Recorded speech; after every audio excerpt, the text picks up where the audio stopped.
Selamat pagi, Bapak, Ibu, Saudara yang dikasih Tuhan. Puji Tuhan, pagi hari ini kita boleh bersama-sama duduk di kaki Tuhan untuk berdoa bagi bangsa kita, pelayanan kita, keluarga kita, dan semua hal boleh kita bawa kepada Tuhan.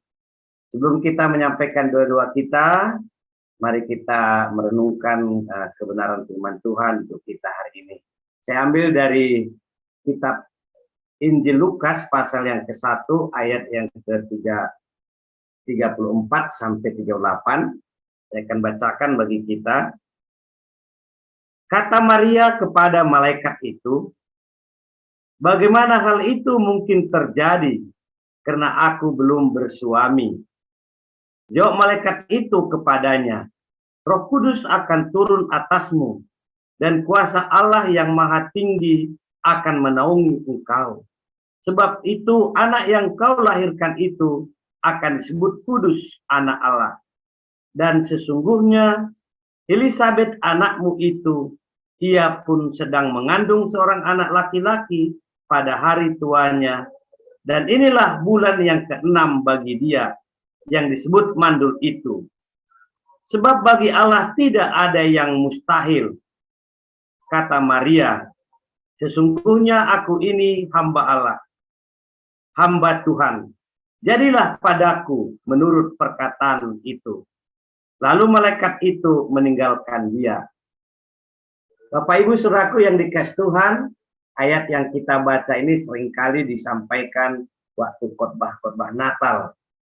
Tapi saya melihatnya kebenaran firman Tuhan Bapak Ibu, yang namanya firman Tuhan berlaku di segala musim kehidupan kita. Dan hari ini saya melihat dan saya belajar kata yang dikatakan tadi mengenai bahwa sebab bagi Allah tidak ada yang mustahil. Saya ingat persis Bapak Ibu, pertama-tama yang saya hafal ayat adalah ini Bapak Ibu. Bahwa sebab bagi Allah tidak ada yang mustahil.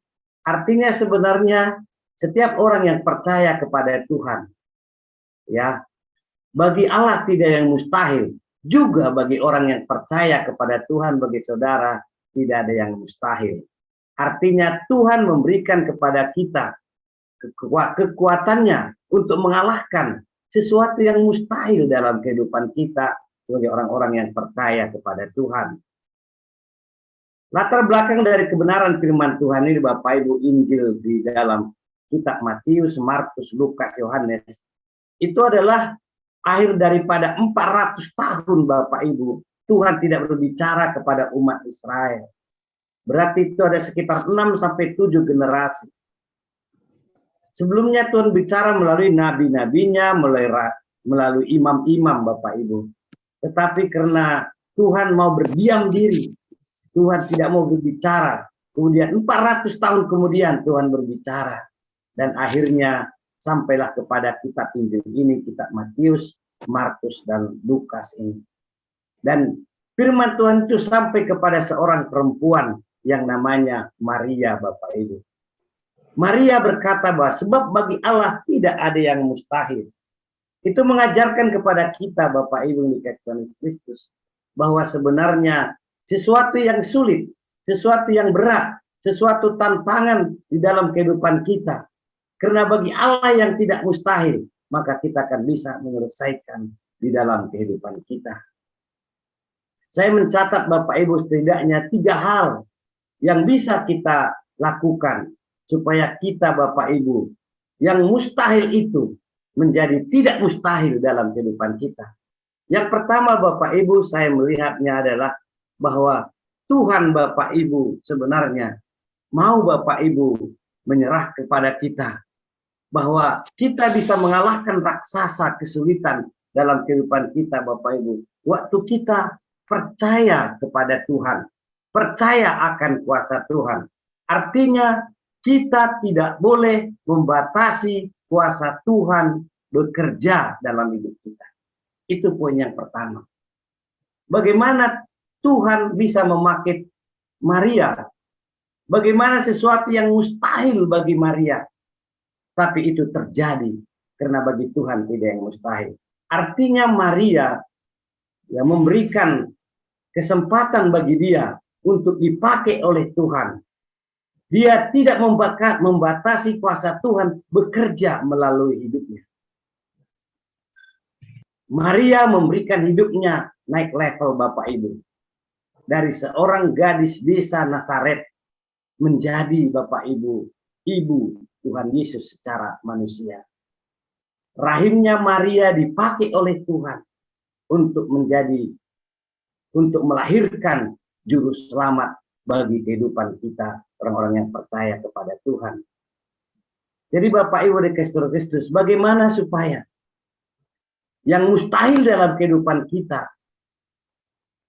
menjadi tidak mustahil Bapak Ibu. Seperti Maria, dia merelakan walaupun menghadapi tantangan dalam kehidupannya, dia tentu menghadapi tantangan Bapak Ibu. Pertama, waktu dikatakan dia akan mengandung, dia akan melahirkan dari Roh Kudus Bapak Ibu.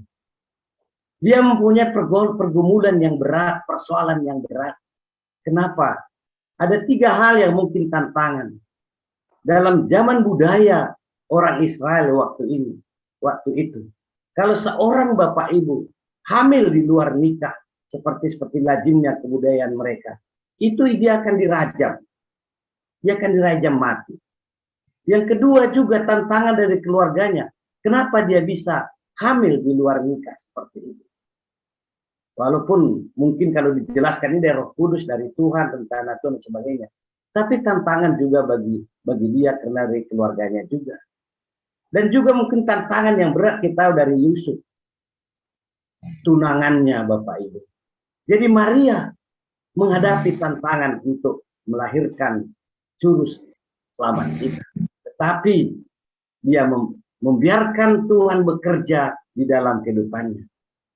Jadi kalau saudara dan saya pagi hari ini, mungkin kita semua yang hadir dalam doa Zoom ini, kita punya masalah dan punya persoalan kesulitan. Berarti tidak hanya saudara dan saya. Maria mengalaminya dan dia mampu menyelesaikan tugas tanggung jawabnya dengan baik. Dia dipakai Tuhan menjadi alat yang luar biasa di tangan Tuhan untuk melahirkan cara manusia juru selamat kita. Yang kedua Bapak Ibu yang dikasih Tuhan Kristus, relakan hidup kita Bapak Ibu dipakai oleh Tuhan. Dipakai Tuhan. Itu yang kita lihat di sini. Dan Maria Bapak Ibu dikatakan dia melakukan yang terbaik menurut Tuhan. Dia berikan hidupnya, dia lakukan apapun menjadi beban, dia siap Bapak Ibu menanggung segala risiko yang terjadi dalam kehidupannya. Dia melakukan yang terbaik menurut Tuhan. Hingga dia berkata Bapak Ibu, kehendak Tuhanlah yang terjadi. Kehendakmulah yang terjadi. Kalau kita ingat Tuhan Yesus sebelum dia disalibkan, kalau boleh lepaskanlah cawan ini. Tetapi bukan kehendak Tuhanlah yang terjadi. Saudaraku yang dikasih Kristus, hari ini kita diingatkan dalam kehidupan kita.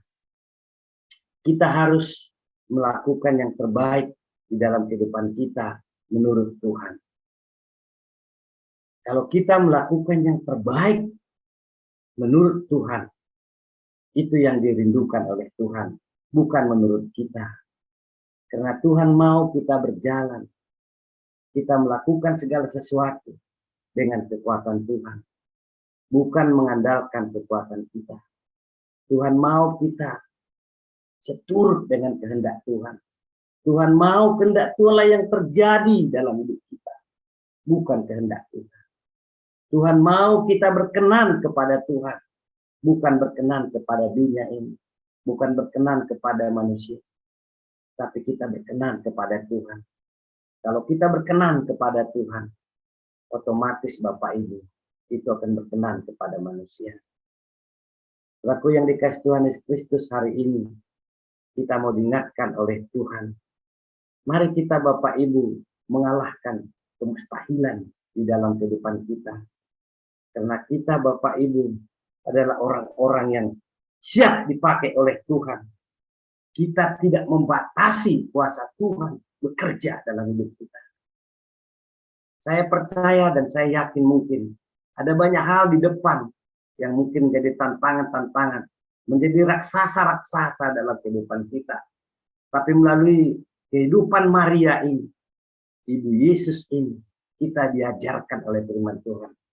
Jangan batasi Tuhan bekerja di dalam hidup kita.